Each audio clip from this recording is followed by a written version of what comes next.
जैसी करनी वैसी भरनी।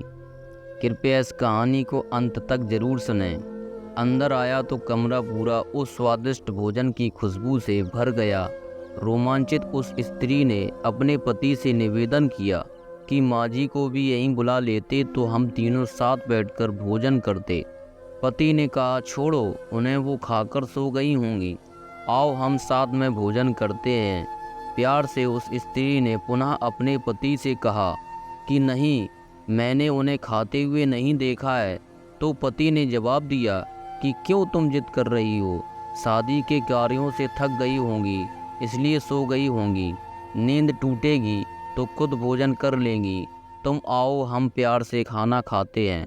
उस स्त्री ने तुरंत डिवोर्स लेने का फैसला कर लिया और डिवोर्स लेकर उसने दूसरी शादी कर ली। और इधर उसके पहले पति ने भी दूसरी शादी कर ली। दोनों अलग अलग सुखी घर गृहस्थी बसाकर खुशी खुशी रहने लगे। इधर उस स्त्री के 2 बच्चे हुए जो बहुत ही सुशील और आज्ञाकारी थे। जब वह स्त्री 60 वर्ष की हुई तो वह बेटों को बोली, मैं चारों धाम की यात्रा करना चाहती हूँ ताकि तुम्हारे सुखमय जीवन के लिए प्रार्थना कर सकूं। बेटे तुरंत अपनी माँ को लेकर चारों धाम की यात्रा पर निकल गए।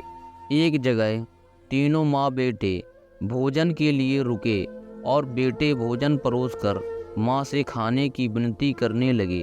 उसी समय उस स्त्री की नज़र सामने एक फटे हाल, भूखे और गंदे से एक वृद्ध पुरुष पर पड़ी जो इस स्त्री के भोजन और बेटों की तरफ बहुत ही कातर नज़र से देख रहा था। उस स्त्री को उस पर दया आ गई और बेटों को बोली, जाओ पहले उस वृद्ध को नहलाओ और उसे वस्त्र दो, फिर हम सब मिलकर भोजन करेंगे। बेटे जब उस वृद्ध को नहलाकर कपड़े पहनाकर उसे उस स्त्री के सामने लाए तो वह स्त्री आश्चर्यचकित रह गई। वह वृद्ध वही था जिससे उसने शादी की सुहागरात को ही डिवोर्स ले लिया था। उसने उससे पूछा कि क्या हो गया जो तुम्हारी हालत इतनी दयनीय हो गई। तो उस वृद्ध ने नज़र झुका के कहा कि सब कुछ होते ही मेरे बच्चे मुझे भोजन नहीं देते थे, मेरा तिरस्कार करते थे, मुझे घर से बाहर निकाल दिया।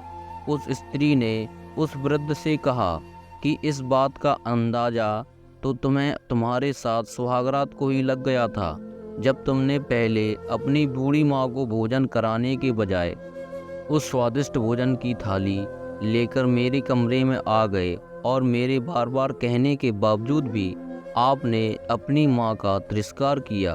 उसी का फल आज आप भोग रहे हैं। जैसा व्यवहार हम अपने बुजुर्गों के साथ करेंगे, उसी देखा देखकर हमारे बच्चों में भी यह गुण आता है कि शायद यही परंपरा होती है।